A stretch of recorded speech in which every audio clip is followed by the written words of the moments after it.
दो कृति को देखेंगे। जैसे पहली कृति है, यदि वृत्त की दो जीवाएं एक दूसरे को वृत्त के अंतभाग में प्रच्छेदित करती हों तो उन जीवाओं के बीच बनने वाला कोण उस कोण द्वारा अंतःखंडित चाप और उसके शीर्षाभिमुख कोण के द्वारा अंतःखंडित चाप के माप के योगफल का आधा होता है। अभी यहाँ पर Q केंद्र वाले एक वृत्त में जीवा AD, जीवा CD, जीवा AB और जीवा CD परस्पर एक दूसरे को बिंदु E पर प्रच्छेदित करती हैं। उसके बाद इस आधार पर जैसे हमने दत्त लिखा, O केंद्र वाला एक वृत्त है, O केंद्र या Q केंद्र ले सकते हैं हम लोग। यहाँ पे जैसे Q केंद्र वाला एक वृत्त है, जीवा AB और जीवा CD परस्पर एक दूसरे को बिंदु E पर प्रच्छेदित करती हैं। हमें सिद्ध करना है कोण CEB बराबर 1/2 मेजर चाप AD प्लस मेजर चाप CD। जीवाओं का ये गुणधर्म जो है वो हमें सिद्ध करना है। इसको सिद्ध करने के लिए हमने क्या किया, रेख BD खींचा। तो सबसे पहले जो कोण बनते हैं उन कोणों के आधार पर, जैसे कोण ABD बराबर 1/2 मेजर चाप AD, ये हो गया। और ये हो गया कथन नंबर 1। और यहां पर हो गया अंतर लिखित कोण के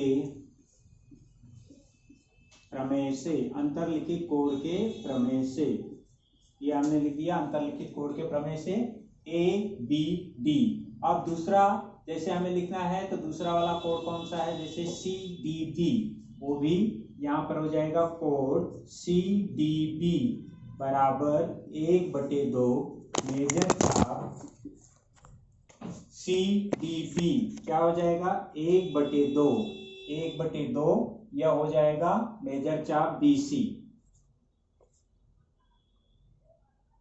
मेजर चाप BC, ये हो गया। अब यहां पर इसे हमने दे दिया ये कथन नंबर 2, ये भी हो गया अंतरलिखित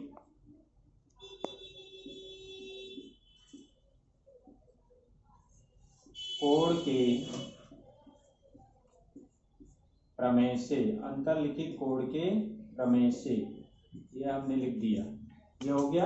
अब उसके बाद ये दोनों हमने लिखा कि अंतरलिखित कोण के प्रमेय से हो गए। उसके बाद अगर हम देखते हैं तो यहाँ पर जो हमें CEB दिख रहा है, यह CEB त्रिभुज EDB या BDE कोई भी नाम ले सकते हैं। जैसे यहाँ पर हम लिख सकते हैं सिंस कोण CEB यह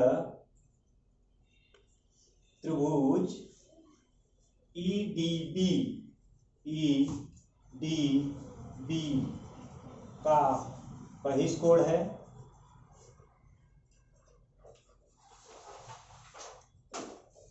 ये बहिष्कोण है। इसलिए क्या हो जाएगा, इसलिए कोण CEB का माप जो होगा वह CEB का माप इन दोनों कोणों के योगफल के बराबर होगा। तो यहाँ पर क्या हो जाएगा, कोण EDB प्लस कोण EBD यहाँ पर हो जाएगा दूरस्थ अंतःकोण के प्रमेय से,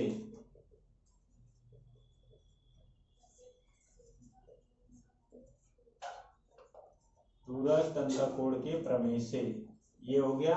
CEB का माप EDB और EBD के बराबर हो जाएगा। इसलिए क्या हो गया, यहाँ पर CEB जो होगा वह EDB जो कोण है, EDB को हम लिख सकते हैं CDB, इसलिए यहाँ पर लिखेंगे CDB।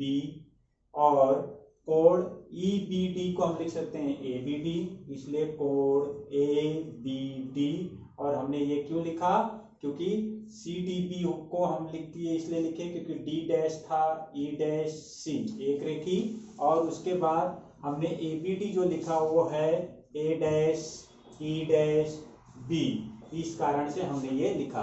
अब कथन 1, 2 और 3 से, जैसे ये कथन नंबर 3 हो गया, अब यहाँ पर लिखेंगे कथन 1 तथा कथन 1, 2 तथा 3 से, कथन 1, 2 तथा कथन 3 से।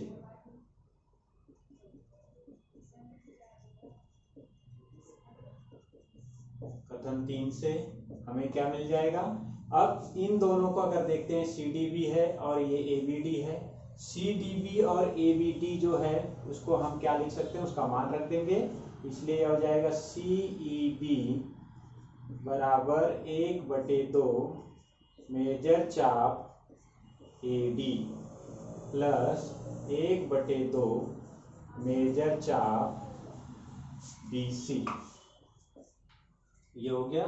इसलिए यहाँ पर क्या हो जाएगा, कोण CEB बराबर 1/2, इधर पे हो जाएगा मेजर चाप AD प्लस मेजर चाप BC। ये हो गया मेजर चाप AD और मेजर चाप BC। ये हमें सिद्ध करना था, जो हमने कर दिया था। ठीक है, अब दूसरी कृति हम देखेंगे। दूसरी कृति, जैसे दूसरी कृति में हमें क्या दिया गया है वो देखेंगे हम लोग कि यदि वृत्त की दो जीवाओं को समाविष्ट करने वाली रेखा एक दूसरे को वृत्त के बाएं भाग में प्रच्छेदित करती हो तो उन रेखाओं द्वारा बने कोण का माप उस कोण द्वारा अंतःखंडित चापों के मापों की दूरी का आधा होता है। तो यहाँ पर दो दिए गए हैं। जैसे ध्यान से अगर देखेंगे तो वृत्त की दो जीवाएं हैं। जैसे यहाँ पर जीवा ये AB और दूसरी जीवा ये CD परस्पर एक दूसरे को वृत्त के बाएं भाग बिंदु E पर प्रच्छेदित करती हैं।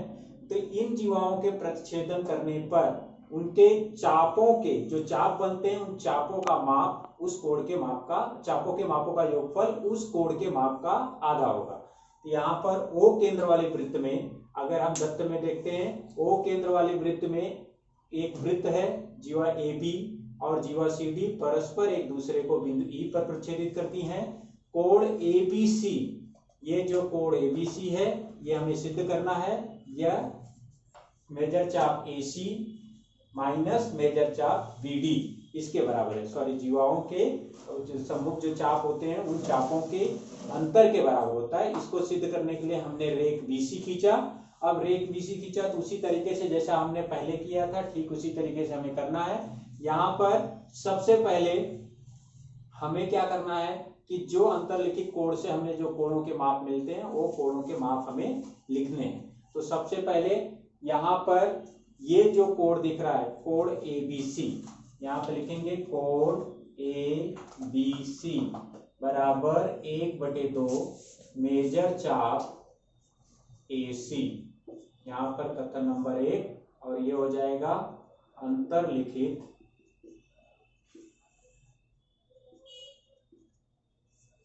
कोण के प्रमेय से, अंतरलिखित कोण के प्रमेय से, ये हमने लिख दिया। अब दूसरा जो दिख रहा है वहां पर जैसे ये वाला कोण दिख रहा है BCD, यहाँ पर उसी प्रकार यहाँ पर, इसलिए कोण BCD बराबर 1/2 मेजर चाप BD।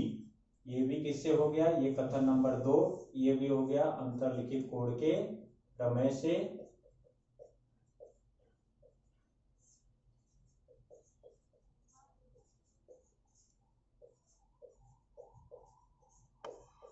अंतरलिखित कोण के प्रमेय से। अब हमें पता है ABC जो दिख रहा है कोण ABC त्रिभुज BCD का, यह त्रिभुज यहाँ पर BCE का बहिष्कोण है। तो हम उसको आसानी से लिख सकते हैं, पहले जो दिया गया है उसको आसानी से अगर हम लिखेंगे तो हमें वो दो कोणों के माप मिल जाएंगे और उन दोनों कोणों के माप अगर मिलते हैं तो फिर हम आसानी से सिद्ध कर सकते हैं। तो यहाँ पे लिखेंगे क्योंकि कोण ABC यह त्रिभुज BCE का बहिष्कोण है।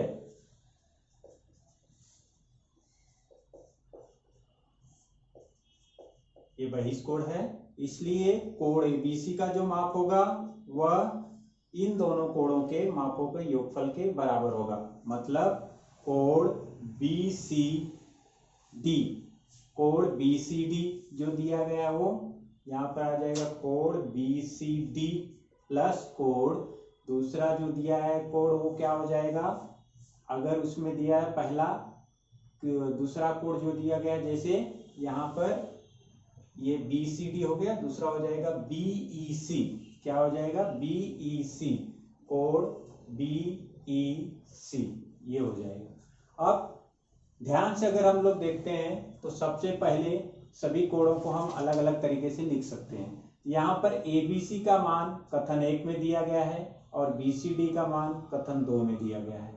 तो यहाँ पर कथन 1 और 2 होने से पहले जो कोण BEC है उसको हम लोग लिख सकते हैं AEC, BEC को हम लोग लिख सकते हैं AEC। तो BEC को हम AEC लिख सकते हैं, तो AEC का जो मान रहेगा उस आधार पर हम उसको सिद्ध कर सकते हैं। तो यहाँ पर सबसे पहले ABC का जो माप दिया गया है, ABC का माप और BEC, ABC का माप क्या दिया है,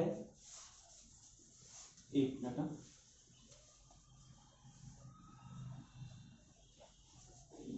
ये यहाँ पर AEC होगा, सॉरी AEC का माप हो जाएगा। तो यहाँ पर हम यहाँ पर सबसे पहले BEC का माप को चेंज करेंगे। तो BEC का माप चेंज करने के बाद हमें क्या मिल जाएगा कि BEC कोण ABC बराबर कोण BCD, यहाँ पर BEC को हम लोग लिख सकते हैं AEC, कोण AEC ये लिख सकते हैं हम लोग, और ये हो जाता है हमारा कथन नंबर 3। कथन 3 हो गया। कथन 1 यहाँ पे लिखेंगे, कथन 1, 2 तथा कथन 3 से तो हमें क्या मिल जाएगा, कोण ABC का माप क्या है 1/2 मेजर चाप AC बराबर BCD जो दिया गया है 1/2 मेजर चाप BD ये दिया है, और यहाँ पर हो जाएगा प्लस AEC। तो ये क्या हो गया 1/2 मेजर चाप AC माइनस 1/2 मेजर चाप BD, ये BD हो गया, और ये बराबर हो जाएगा कोण AEC के। इसको फिर हम 1/2 बाहर ले लेते हैं और ये कॉमन हो जाएगा मेजर चाप AC, यहाँ पर माइनस मेजर चाप BD, और ये बराबर हो जाएगा किसके, ये बराबर हो गया कोण AEC के, किसके बराबर हो गया कोण AEC के। इस तरीके से हमने सिद्ध किया कि कोण AEC जो है वह आधा है इसका मेजर चाप AC का माइनस मेजर चाप BD का, ये आधा है। और इस तरीके से हमने दूसरी कृति पूर्ण की। फिर से एक बार मैं बता दे रहा हूं, ये O केंद्र वाले वृत्त में जीवा AB जीवा CD परस्पर एक दूसरे को बिंदु E पर प्रच्छेदित करती हैं। हमें सिद्ध करना था, यहाँ पर ध्यान दें ये थोड़ा पहले गड़बड़ था, हमें सिद्ध करना था कि कोण AEC का माप 1/2 मेजर चाप AC माइनस मेजर चाप BD है। इसके लिए हमने रेख BC खींचा। रेख BC खींचने के बाद पहला कोण ABC अंतरलिखित कोण के प्रमेय से 1/2 मेजर चाप AC है, ये कथन नंबर 1। उसके बाद हमने BCD देखा, BCD यह अंतरलिखित कोण के प्रमेय से 1/2 मेजर चाप BD है, और त्रिभुज BCE में कोण ABC एक बहिष्कोण है, इसलिए ABC का माप BCD प्लस कोण BEC के योगफल के बराबर है। यहाँ पर अगर हम ABC दोनों, ये हमारा हो गया कथन नंबर 3, कथन नंबर 3। लेकिन जो BEC था, BEC उसको हम लिख सकते हैं AEC, इसलिए हमने AEC लिखा। इसका कारण यहाँ पे लिख सकते हैं क्योंकि वह क्या था, A'(B')E था, A'(B')E था। अब कथन 1 और 2 और 3 से यहाँ पर ABC का मान और BCD का मान हम लोग रख देते हैं जो कथन 1 और 2 से मिलते हैं। इसका मान ABC का 1/2 मेजर चाप AC, BCD का मान 1/2 मेजर चाप BD, ये कथन 1 में दिया है, ये कथन 2 में दिया गया है। अब उसके बाद ये सब मान कथन 3 में रखने के बाद में हम इसको उस तरफ ले जाते हैं तो ये प्लस था तो यहाँ माइनस हो जाएगा, इसलिए यहाँ पर कॉमन लिया 1/2 मेजर चाप AC माइनस मेजर चाप BD बराबर क्या हो जाएगा कोण AEC। कोण AEC बराबर 1/2 मेजर चाप AC माइनस मेजर चाप BD। इस तरीके से हमने वृत्त से संबंधित दो कृति को देखा।